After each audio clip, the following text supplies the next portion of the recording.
Pagi datang terlalu cepat, seperti sengaja ingin menyeretku keluar dari malam panjang yang penuh sesak. Aku membuka mata dengan perasaan yang berat dan kepala yang pusing. Mungkin karena terlalu banyak menangis semalam. Kelopak mataku bengkak, nafasku pendek setiap kali mengingat apa yang terjadi. Aku melihat jam. Sudah lewat pukul 8. Rumah sangat sepi. Aku duduk perlahan, mengusap wajah yang masih basah oleh sisa air mata. Suara langkah kaki Arfan tidak terdengar. Tidak ada aroma kopi, tidak ada suara televisi pagi. Tidak ada ketukan pelan di pintu, seperti yang kulihat dalam film walaupun. Dalam hati aku sempat berharap Arfan masih duduk di balik pintu, menungguku keluar. Tapi tidak, sepertinya dia sudah pergi, entah ke kantor, entah menjauh dariku, entah kembali ke perempuan itu. Pikiran terakhir itu membuat dadaku kembali terasa panas. Rasanya seperti luka yang baru saja kuperban, lalu dicabut lagi, lebih dalam, dan lebih kejam. Aku keluar dari kamar dan menatap ruang tamu yang kosong. Ada secangkir kopi yang baru diseduh di meja. Masih setengah penuh, masih menguapkan aroma hangat. Tapi kursi kosong di depannya membuatnya terasa pahit. Arfan memang membuatnya, tapi tidak menungguku. Di meja itu ada secari kertas, tulisan tangan Arfan, huruf-hurufnya tidak serapi biasanya, menunjukkan ia menulisnya dengan tergesa atau dengan perasaan kacau. Aku ke kantor dulu, kita bicara nanti malam. Maafkan aku. Aku meremas kertas itu, kata-kata sederhana itu terasa seperti pisau. Ke kantor dulu. Tadi malam, dia bilang, dia menyesal.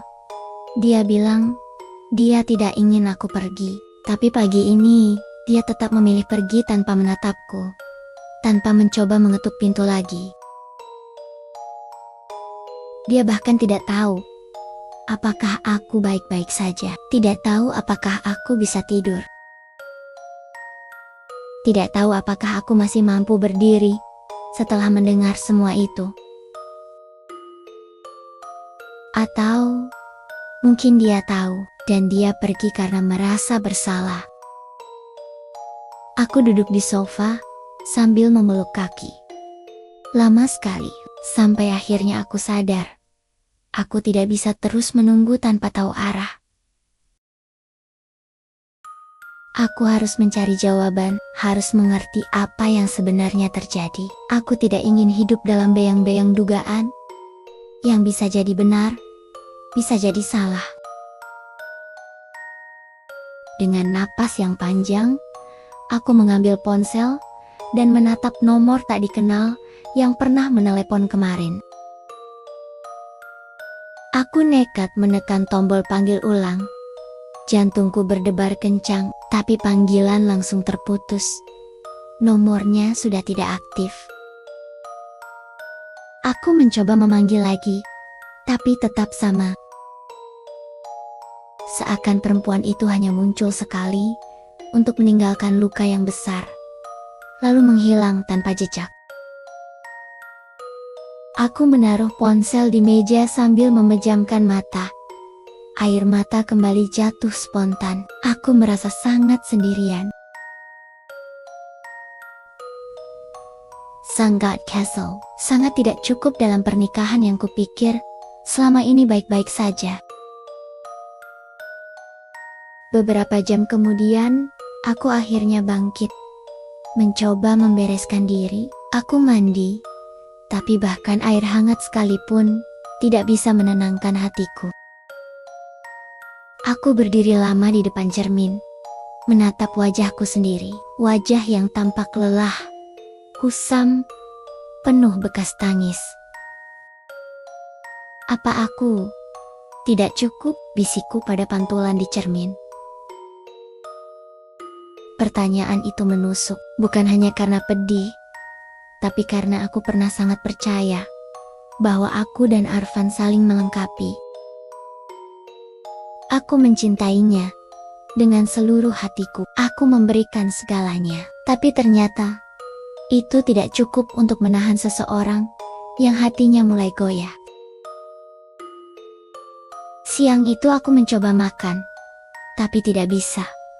Perutku terasa mual, pikiran terlalu penuh, sampai rasanya kepala mau pecah. Dan di tengah coba menenangkan diri, ponselku berbunyi, bukan dari Arfan, tapi dari nomor tak dikenal lainnya. Aku ragu menjawab, tapi rasa penasaran mengalahkan ketakutan. "Halo," kataku pelan. "Halo, ini Mbak Rana." Suara perempuan lagi, tapi berbeda dari yang kemarin. "Ya, ini siapa?"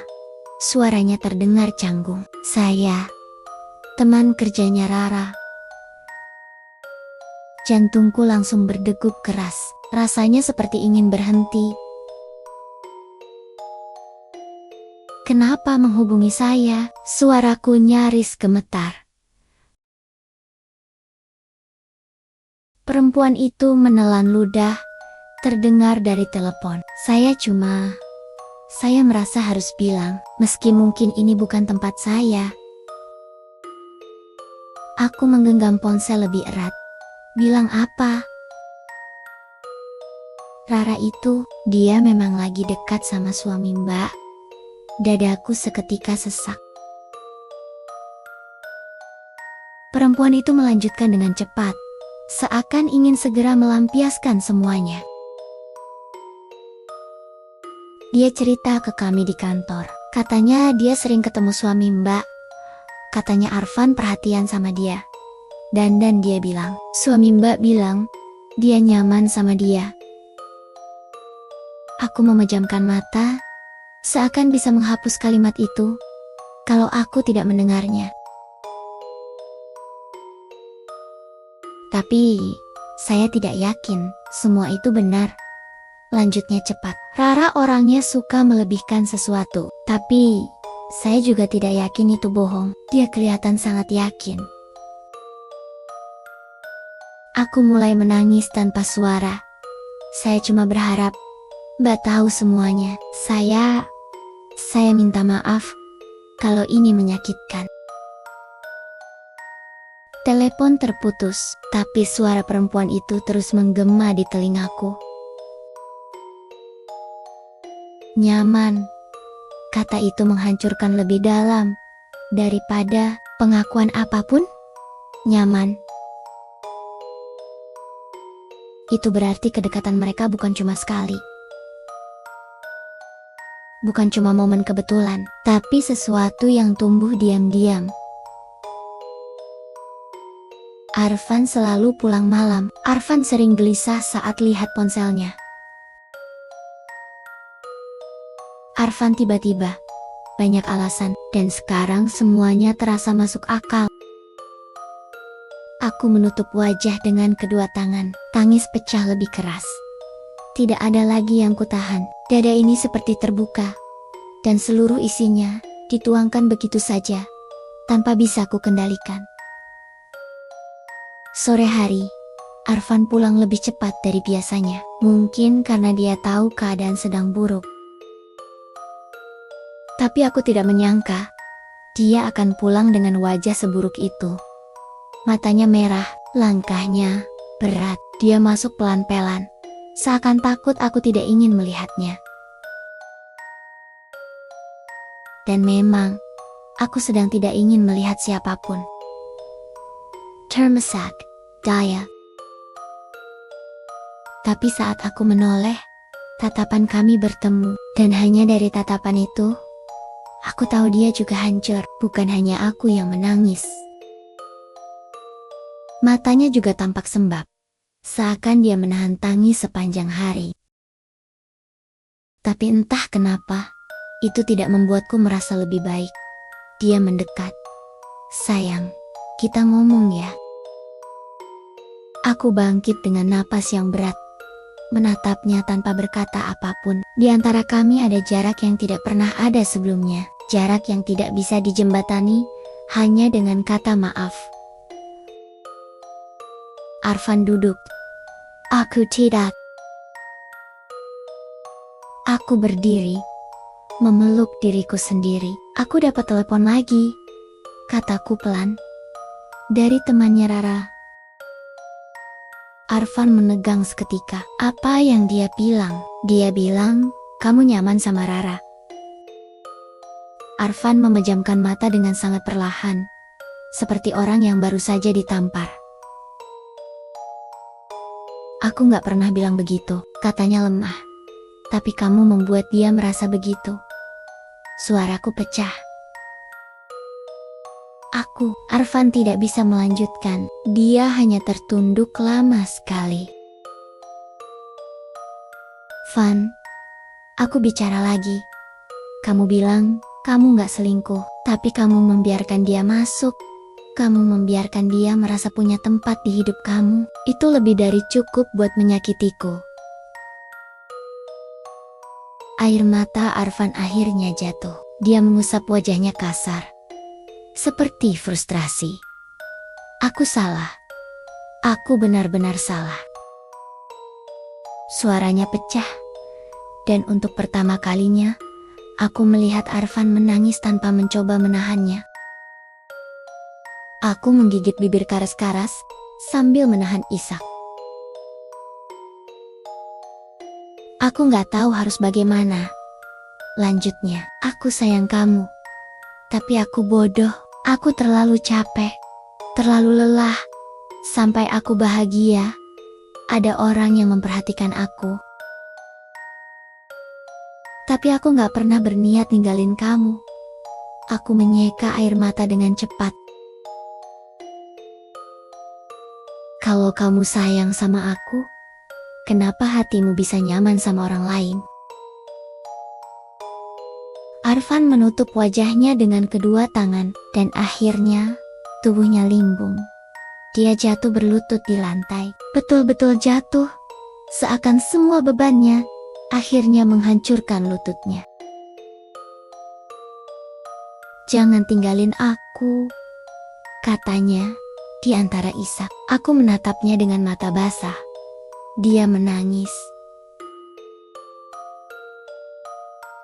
Aku menangis, tapi luka ini terlalu dalam, terlalu menusuk, terlalu nyata. Aku akhirnya mengucapkan kalimat yang sejak semalam ku tahan. Aku gak mau pergi, Van, tapi aku juga gak sanggup kalau harus mencintai seseorang yang ragu memilih aku. Arfan tertegun. Tangisnya berhenti sesaat. Dia menatapku seperti seseorang yang baru saja ditarik dari tepi jurang. Aku pilih kamu. Aku selalu pilih kamu, katanya, terbata. Kalau begitu, jawabku pelan. Buktikan, bukan hari ini, bukan besok, tapi setiap hari. Kalau kamu benar-benar masih milikku. Arfan tidak menjawab, dia hanya menangis lebih keras, merunduk di lantai. Dan di detik itu aku sadar, pernikahan kami tidak hancur, tapi retaknya sangat besar. Dan tidak ada jaminan, apakah retakan itu bisa diperbaiki atau tidak. Malam itu aku tidak memeluknya, tidak juga mengusirnya. Aku hanya membiarkan waktu menjawab, sementara hatiku masih berusaha bertahan dari rasa pedih yang tak pernah kubayangkan akan kurasakan dalam hidupku.